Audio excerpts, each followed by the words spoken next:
How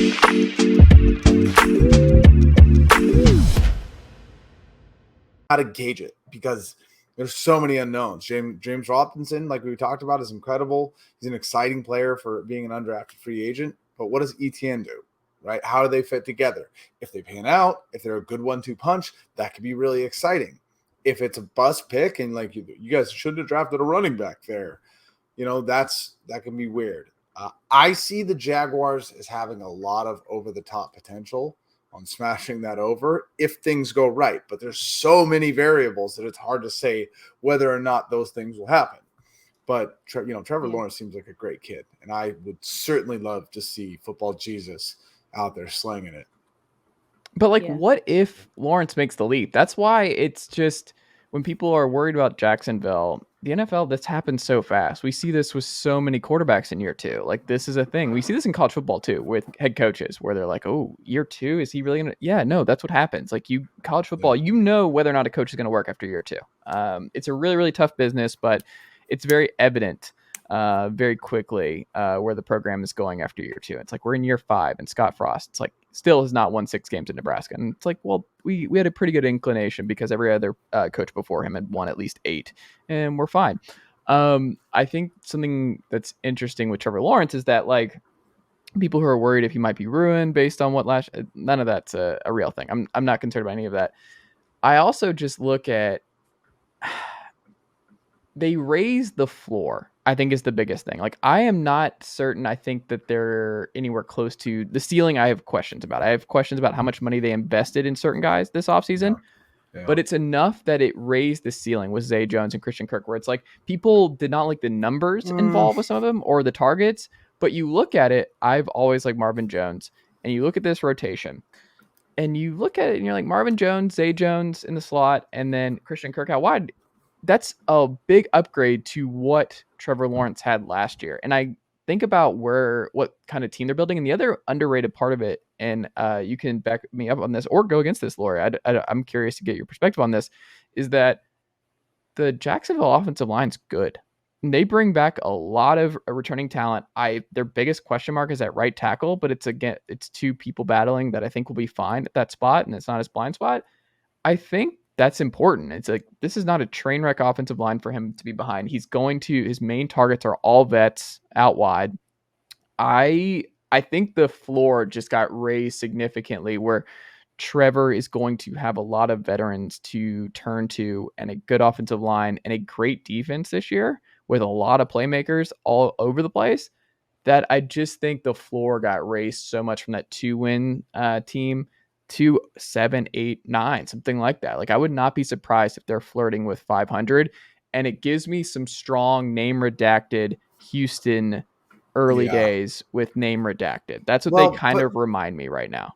You also know what it's like to have Matt Ryan, one of the greatest quarterbacks we've seen in this era of football, on a team, and outside of Kyle's magic that he had, Matt Ryan's played on really decent teams, and they couldn't get it done many, many, many years, So I mean, if Trevor Lawrence ends up being as good as early years Matt Ryan, like, do you think that's enough to do it?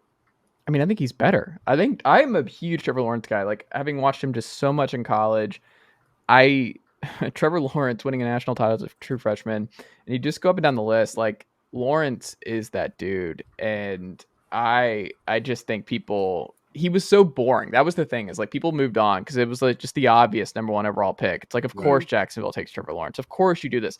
But people got interested in the other options where it's like, well, yeah, you take Trevor Lawrence. It's okay. Let's not talk about Trevor Lawrence. We know he's the best one. So let's move on to somebody else. And he's just not as interesting because he just got better every year in college, and he never won a Heisman, which is still one of the craziest things. And if you go through this, it's like, oh, well, Joe Burrow had the best college football season of all time my last year at Clemson, so that kind of threw a wrench in things. And you look at that and you're like,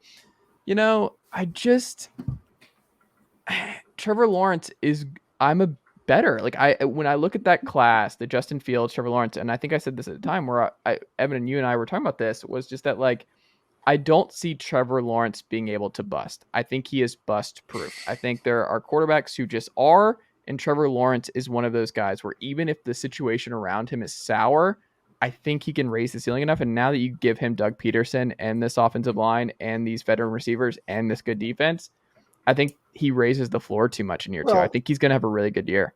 To your point, if just real quick, if he's better than Matt Ryan, you think, right?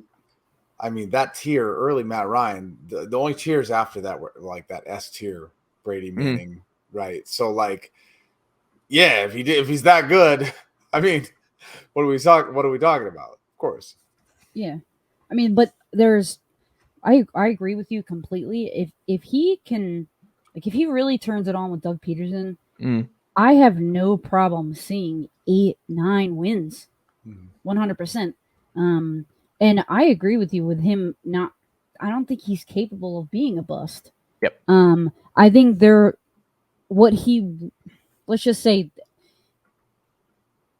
there is no bust really because he is such a good quarterback. There could be more of like that wave, like type of quarterback where like one game he's outstanding and the next game he's like, man, what happened? The next he comes back and answers with like 5 passing touchdowns, and then the next game again he's like, what happened? Like, that's the only thing that kind of makes me nervous. But like, that doesn't make him a bust either, but honestly, I think Peterson is that perfect piece of the puzzle that was missing to make him great. I see that. I really like the offensive line too. People in Jacksonville don't agree. They think the offensive line is terrible. I don't think a lot of people wanted Cam Robinson to come back as left tackle. I loved him at left tackle. I don't like Jawan Taylor at right tackle. I don't think Walker Little is quite ready yet. But I say, have Jawan Taylor in there, then Walker Little will probably start, maybe the second half of the season when Jawan messes up. That is a little bit of an issue for me because Peterson went to the Super Bowl with the number 1 offensive line. That's why you can play with a terrible quarterback like Carson Wentz, who can run all over the field without getting sacked. Yeah, he worked his magic sometimes. He's really elusive, but they had the best offensive line. Jaguars don't have the best offensive line. So it does make me worry a little bit, the development of the plays, those, the deep overs, that the time that it takes for the receivers to get open. But I think they could be schemed to get open quickly. But it's up to Lawrence to make those accurate throws when he needs to make them. So yeah, if he is on point and him and Peterson work their magic, I could definitely see them getting like those 8-9 wins. And the floor kind of puts me at 6. Like 5 would kind of be disappointing. 6 I think would be right on the money though. Because it does take a little bit of time for a coach and a roster to kind of get put together. His 2 main targets, Zay Jones and Christian Kirk, are both new to the team. So it does take a little bit of time for them to kind of build a rapport. We saw Christian Kirk kind of line up on the outside, which definitely isn't going to fit his like skill set. Yeah, he's fast, but does he really like spread the field? I'm not sure. He's not like a 50-50 catcher. So that kind of makes me a little bit nervous. So I do feel like they're still missing that true X wide receiver that is like kind of like what DJ Chark was. I think we all kind of wish that what's his name, LaVisca was a little bit better.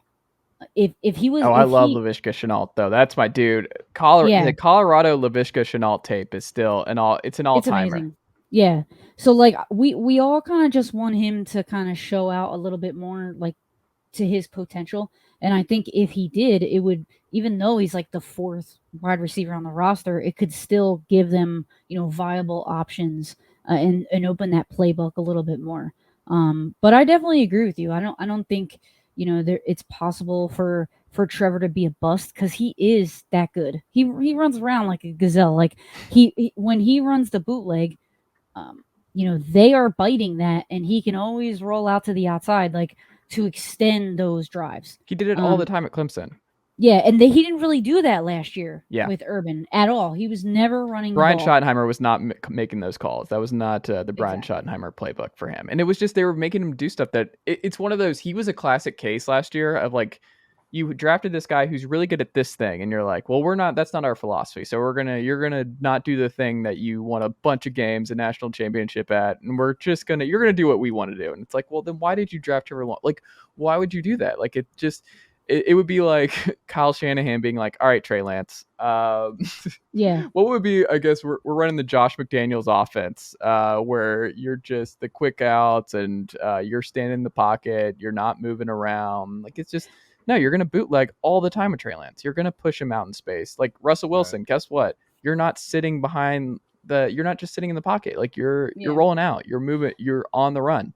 But that's also why people are saying that, not that Urban ruined him, but that maybe, they need another year because, he's not a rookie, but he wasn't running like a viable offense last year. So not that he has to relearn things, but it may take him and Peterson like finding that magic. Like it may take maybe, the first half of the season. They may like lose a couple games before they really get it together. And then next year they're like, oh man, they're a 12-win team. Like, so that's why like I can't say like, 6 would be great. Not great. 7 would be great, I think. 6 would be right on the money. Like they've clearly gotten better. If they don't win 6, it might be a little concerning. But then you just have to bring in some free agents. I think key free agents on the offensive line, maybe, one of the tackles. And then, like I said, that key X receiver, like some really big name guy that like really, takes the hat off. I think then it would. Maybe you sign OBJ in the middle of the year. Maybe that's who you sign if like things are cooking and he's like, I want to go catch some passes from Trevor Lawrence and maybe a wild card run potentially. Like, you never know. I also, and the last thing we'll say on the Jags is for folks like you saw this too, like the last couple of games of the season. I mean, we talked about that Indy game. I mean, he completed 71% of his passes, no picks. You look at the week before, 63%, 66% the week before that. He had a 59.6 completion percentage as a whole. Like that accuracy was an issue. But if you watch him down the stretch last year, I mean, that's how you want to end it. He was not ending the season just the kind of quarterback that we saw early on. I think he was kind of turning the corner at the tail end of last year and figuring some stuff out. And without adjusting. Urban. Yeah, without Urban. Exactly. Who would, I think it might be a correlation there. Evan, your best friend, Titans guy, when you look at the 9.5 and you look at this Titans team, I think the biggest thing to me is the drop off from AJ Brown, who is shipped out to a team that did not want to pay AJ Brown. And we're like, the new market is just drafting the receivers early because of what we've seen from Jamar Chase and Justin Jefferson to the world, even Kyle Pitts in Atlanta, and just the immediate impact that wide receivers seem to make now on the league, that they're just like, we'll just draft the next one for cheaper and allocate our resources in different spots. But it's a bold move when you're in win now mode. You don't know how much longer the Derrick Henry freight train express is going to keep going. Like he was hurt, missed a lot of time last year with the foot issue. No guarantees that he's making it through 17 games ever again. And he's going to be that guy. Like eventually, as much of a unicorn as Derrick Henry is, and as much of a unicorn as the Tennessee Titans are, is it fair to just assume that this is just going to keep rolling and that they will be able to just move off AJ Brown and everything's fine? I mean, I think they will be able to move off AJ Brown. Everything's just fine, but only because everything's fine means